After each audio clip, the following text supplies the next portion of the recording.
குலத்தை காக்கும் குலதெய்வ வழிபாடு. நாள் செய்யாததை கோள் செய்யும், கோள் செய்யாததை குலதெய்வம் செய்யும் என்பார்கள். குலதெய்வ வழிபாடு என்பது வெறும் இறை வழிபாடு மட்டும் கிடையாது. மனிதன் தனிமைப்பட்டு விடாமல் உற்றார் உறவினரோடு சேர்ந்து வாழவும் உதவுகிறது இந்த குலதெய்வ வழிபாடு. இதற்காகத்தான் முதல் மொட்டை, காதுகுத்து, கல்யாணம் என பலரும் தங்கள் உறவுகளை ஒன்றிணைக்கும் இடமாக குலதெய்வ கோயில்களை வைத்திருக்கிறோம். குலத்தை மறந்தாலும் குலதெய்வத்தை மறக்காதீர்கள் என்பார்கள் பெரியவர்கள்.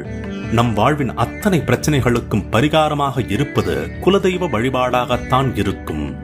வருடம் ஒரு முறையாவது குடும்பத்தோடு சென்று குலதெய்வத்துக்கு செய்ய வேண்டியதை செய்து வழிபட்டால் குலம் தழைக்கும் என்பது ஐதீகம். குலதெய்வத்துக்கு உங்கள் கையால் ஒரு சின்ன அபிஷேகம், ஒரு புது துணி, ஒரு கவளம் அரிசி வெல்லம் கலந்து சோறு படைத்தாலே காலத்துக்கும் உங்களுக்கு காவலாக நிற்கும்.